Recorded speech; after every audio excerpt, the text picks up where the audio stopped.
మీ ఎలాంటి వ్యాపార ప్రకటనలకైనా వెంటనే మా ఛానల్ సంప్రదించండి. అందరికీ నమస్కారం. నేను శిరీష. ఈరోజు మనతో పాటు ఉన్నారు ప్రముఖ ఆధ్యాత్మికవేత్త, జ్యోతిష్య పండితులు శేషగిరిరావు గారు. గురుగారితో మాట్లాడదాం. గురుగారు నమస్కారం. నమస్తే అమ్మా. గురుగారు, ఈ డిసెంబర్ మాసంలో మొదటి మాసమైన మేషరాశి వారికి ఎలా ఉండబోతుంది అంటారు? తప్పకుండా మేషరాశి వారికి అయితే కనుక ఈ ఏదైతే డిసెంబర్ నెల ఉందో ఈ డిసెంబర్ నెలలో ఎక్కువ శాతం చాలా మంచి ఫలితాలు ఉన్నాయి.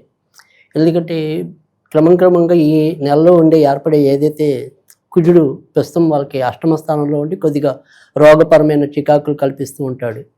కానీ ఎప్పుడైతే డిసెంబర్ 7వ తారీఖు నుంచి ఆయన ధనుస్సు రాశిలోకి చేరుకోవటం అంటే భాగ్యస్థానంలోకి చేరుకోవటం అనేది జరుగుతుంది.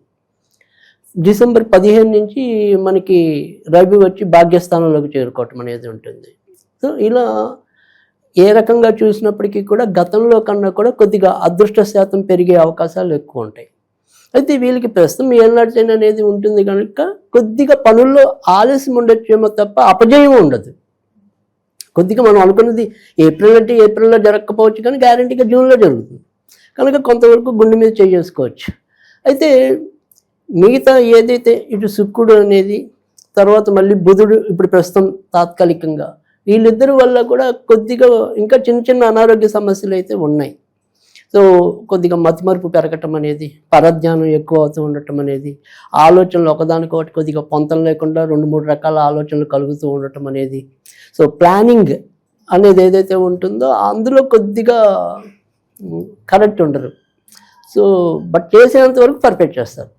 ఏదైతే వాళ్ళు నిర్ణయాలు అనుకున్నారో ఆ నిర్ణయాలు మటుకు తీసుకున్నవి అమలు చేయడం బాగా చేస్తారు. కానీ మొదట దానికి సంబంధించిన ముందు గ్రౌండ్ వర్క్ ఏదైతే ఉంటుందో ఆ ప్లానింగ్ అనేది అందులో మాత్రం కొద్దిగా 2-3 రకాలుగా ఇబ్బంది పడటం అనేది అయితే ఉంటుంది. ఇక ఏదైనప్పటికీ కూడా నాన్నగారి వైపు నుంచి అంటే మనకి ఏదైనా సరే లేదా మనకి ఏమంటాం వారసత్వంగా, సో ఈ వారసత్వంగా వచ్చే విషయాలు ఏవైతే ఉంటాయంటే ఆస్తులు అవ్వచ్చు ఇలా ఏవైతే ఉంటాయో వాటివి కూడా కొంతవరకు ఈ నెలలో పరిష్కార దిశగా ముందుకెళ్ళడానికి అవకాశాలు ఎక్కువగా కనిపిస్తున్నాయి. కనుక మేషరాశి వాళ్ళకి అయితే కనుక ప్రస్తుతం ఉన్న పరిస్థితుల్లో అయితే కనుక ఎక్కువ శాతం మంచి ఫలితాలు ఉండటం అనేది అయితే ఉంటుంది. ఇక ఆరోగ్యపరంగా ఇందాక మనం చెప్పుకున్నాం ఒకసారి ఆ రకంగా ఉండొచ్చు అని.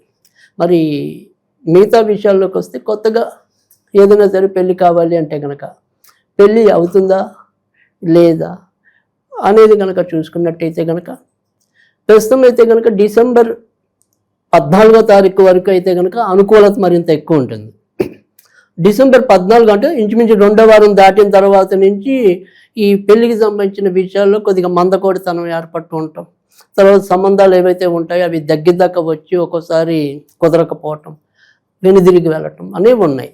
కనుక ఏదైనా సరే గట్టిగా వాళ్ళ పిల్లలకి లేదా ఇదే రాశిలో పుట్టిన పిల్లలైనా సరే పెళ్ళికి వారికి సంబంధించినవి ఏమైనా సరే కొద్దిగా విస్తృతంగా ప్రయత్నాలు చేయటం, ఆ రకంగా చేస్తే కనుక అదృష్టం వారి పక్షాన ఉంటుంది.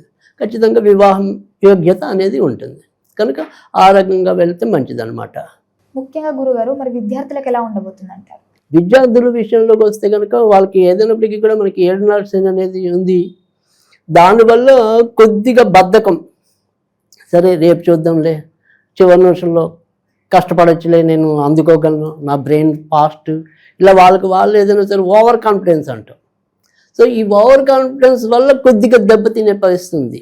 కానీ వీళ్ళకి కూడా ఇప్పుడు ఏదైతే ఈ బుద్ధికారకుడు భాగ్యస్థానంలోకి రావటం, తర్వాత మరి పట్టుదల చూపవలసిన గ్రహం కూడా భాగ్యస్థానంలోకి రావటం, దీనివల్ల ఎక్కువగా అంటే చివరి నిమిషంలో కష్టపడినా కానీ మొత్తానికైతే మార్కులు బాగానే వస్తాయి. కానీ అదే బద్ధకాన్ని తగ్గించుకొని ఇంకొద్దిగా బాగా ప్రయత్నిస్తే మరిన్ని మంచి ఫలితాలు ఉండడానికి కూడా అవకాశాలు ఎక్కువ ఉన్నాయి. అందులో వీరికి ఏదైతే అసలు భాగ్యాధిపతి ప్రస్తుతం కొద్దిగా వక్రంలో సంచరించడం అనేది ఉంటుంది డిసెంబర్ 5వ తారీఖు నుంచి. సో ఆయన మరి వక్రంలో ఉంటాడు కాబట్టి ఆ రకంగా కూడా ఇంకొద్దిగా పట్టుదలగా చదివితే కనుక మరింత మంచి ఫలితాలు ఉంటాయి. అంటే ఈ గురుడు అతిచారం నుంచి వక్రంలోకి ఉన్నాడు, డిసెంబర్ 5కి వచ్చేప్పటికి మళ్ళీ మిథునంలో తృతీయంలోకి చేరుకోవటం అనేది ఉంటుంది.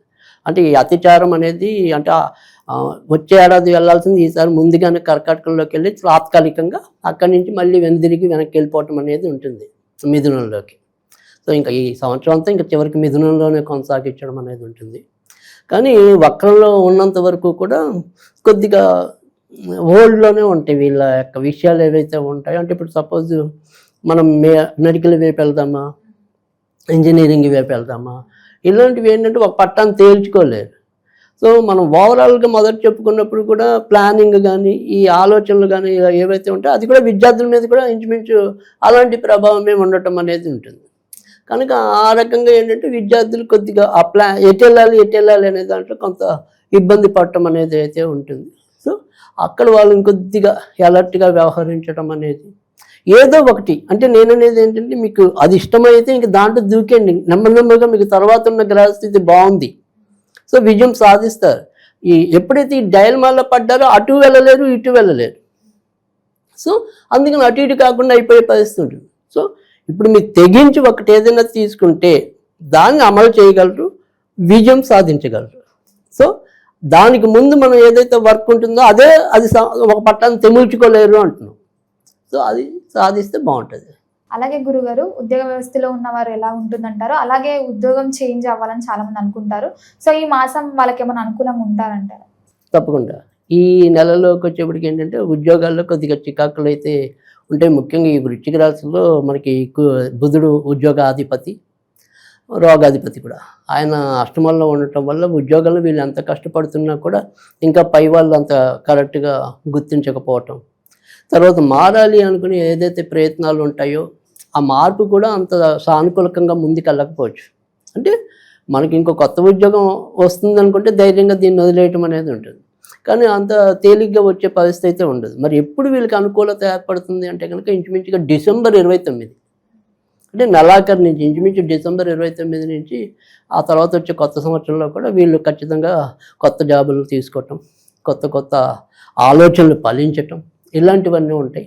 సో కనుక డిసెంబర్ 29 దాకా కొద్దిగా ఓపిక పట్టి, సరే ఒకవేళ ఉద్యోగం మారితే మనకు వద్దు అనుకుందాం, ఉన్న చోటనే బాగుండాలని కోరుకునే వాళ్ళు కూడా ఉంటారు. లేదు ఉన్న చోట అమ్మ ఇంత కష్టంగా ఉంది కాబట్టి మారిపోదామా అనుకుని చూసేవాళ్ళు ఉంటారు. కానీ నేననేది ఏంటంటే కొద్దిగా డిసెంబర్ 29 దాకా సంయమనం, అంటే కొద్దిగా ఓర్పుగా ఉండండి. ఆ తర్వాత మీకు ఎలాగో అనుకూలత అనేది అంటే ఇక్కడ మనం చేసే ఉద్యోగాల్లో కూడా అప్పుడు వాళ్ళు గుర్తించవచ్చు పై వాళ్ళు. సో అక్కడి నుంచి మనకి ఏదైనా సరే ఇంక్రిమెంట్స్ కావాలన్నా ఏదైనా సరే నెరవేరే అవకాశాలు ఎక్కువ ఉంటాయి. సో డిసెంబర్ 29కి కూడా ఇంకా మన అలాంటి పరిస్థితులే కొనసాగుతున్నాయి అనుకోండి, అప్పుడు మీరు ధైర్యంగా వేరే అడిగేసినా కూడా ఇబ్బంది లేదు. అప్పుడు మీరు ఏమంటారు రక్షణాత్మకంగా ఉంటారు, సేఫ్ జోన్. లేదంటే మళ్ళీ ఇబ్బంది పడటం అనేది ఉంటుంది. అలాగే గురుగారు, సంతానం కోసం ప్రయత్నిస్తున్న వాళ్ళకి సంతాన యోగం ఉందంటారా ఈ మాసంలో? ఈ నెలలో సంతాన యోగ్యత అనేప్పటికీ ఏంటంటే ఖచ్చితంగా డిసెంబర్ 15 నుంచి ఎప్పుడైతే పంచమాధిపతి సంతానకారకుడు భాగ్యస్థానంలోకి రవి చేరుకోవటం అనేది అయితే ఉంటుంది. కానీ రవి కుజులు ఇద్దరు కూడా కలిసి ఉంటారు కాబట్టి సంతానం ఏర్పడటం తేలికే, కానీ ఈ సంతానం నిలుపుకోవటం అంటే ఒక్కోసారి మిస్క్యార్ అవ్వటం, సో అందుకని అలాంటి ప్రమాదాలు అయితే ఉంటాయి, కుజుడితో కలిసి ఉంటాడు కాబట్టి. సో అందుకని ఏదైనప్పటికీ కూడా ఒకవేళ ఇన్ కేస్ కొత్తగా గర్భం దాల్చిన వాళ్ళు ఎవరైనా ఉంటే కనుక ఇమీడియట్గా కొద్దిగా సుబ్రహ్మణ్య స్వామికి సంబంధించిన పూజలు చేసుకున్నట్టయితే కనుక వాళ్ళ గర్భం ఖచ్చితంగా మంచిగా ఫలించి సత్సంతానం కలగడానికి కూడా ఉంటుంది. కనుక గర్భం వచ్చే విషయాల్లో అంత ఇబ్బంది లేదు, కానీ ఆ గర్భం నిలుస్తుందా లేదా అనే విషయాల్లో కొంతవరకు సమస్య ఉంది. అందుకని ఏదైనప్పటికీ కూడా సుబ్రహ్మణ్య స్వామి ఆరాధిస్తే ఇది కేవలం గర్భం దాల్చిన వాళ్ళ కోసమే. అలాగే గురుగారు, సినీ రంగాల వారికి ఎలా ఉండబోతుంది? సినీ రంగం వాళ్ళకైతే కనుక ఈ నెల వీళ్ళకి కూడా ఎక్కువ శాతం మంచి ఫలితాలు ఉంటాయి. అయితే ఆన్ ద స్క్రీన్ అంటే తెర మీద నటించే వాళ్ళకన్నా కూడా తెర వెనకాల కష్టపడే కళాకారులు ఎవరైతే ఉంటారో వాళ్ళకైతే కనుక ఇంకా ఎక్కువ శాతం మంచి ఫలితాలు ఉంటాయి. కనుక వీళ్ళకి అంటే కొద్దిగా యావరేజ్ ఉన్నాయి, కానీ వాళ్ళకైతే కనుక ఎక్కువ శాతం సక్సెస్ రేట్ ఎక్కువ ఉంది. సో అందుకని వెనకాల నుండి సాంకేతిక నిపుణులు అంటాం మనం, ఆ సాంకేతిక నిపుణులు అయితే కనుక బాగా రాణించడానికి, కొత్త అవకాశాలు పొదివి పుచ్చుకోవడానికి అవకాశాలు ఎక్కువ ఉంటాయి. అలాగే గురుగారు, ముఖ్యంగా ఈ మేషరాశి వారు ఈ పెట్టుబడి బిజినెస్లన్నా ఓన్ బిజినెస్ స్టార్ట్ చేయాలనుకుంటే ఈ మాసం ఏమైనా అనుకూలంగా ఉందంటారా వీళ్ళకి? ఇక్కడ కొత్త పెట్టుబడులు పెట్టడానికి ఈ మేషరాశి వాళ్ళకి అయితే కనుక దీనికి కూడా ఇంచుమించు డిసెంబర్ 29 రావాలి. సో డిసెంబర్ 29 తర్వాత నుంచి ఏదైనా సరే కొత్త మార్పుల కోసం, అంటే కొత్త వ్యాపారాలు ప్రారంభించాలన్నా, కొత్త పెట్టుబడులు పెట్టాలన్నా దానికి అనుకూలం. అయితే షేర్ మార్కెట్లు, స్పెక్యులేషన్స్ ఇలాంటివి ఉంటాయి, అంటే వ్యాపారాలతో సంబంధం లేకుండా ఆ అభిరుచి ఉన్న వాళ్ళు కూడా ఉంటారు. అయితే అలాంటి వాళ్ళు మాత్రం కొద్దిగా దీర్ఘకాలిక పెట్టుబడులు పెట్టడానికి ఇది అనువైన సమయం. కనుక అలాంటి వాటిలో అయితే కనుక అంటే షార్ట్ టర్మ్ కాకుండా కొద్దిగా లాంగ్ టర్మ్ వాటి మీద ఇన్వెస్ట్ చేస్తే వీళ్ళు తప్పకుండా ప్రయోజనం పొందడానికి ఉంటుంది.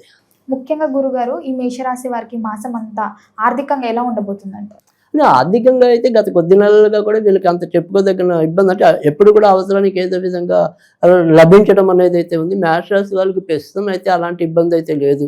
సరే వాళ్ళు నిలుపుకోకపోవటం అనేది పక్కన పెడితే కనుక ఇంకొక కొద్ది నెలల దాకా అయితే వీళ్ళకి ఎలాంటి ఆర్థికంగా ఇబ్బందులు అయితే రావు.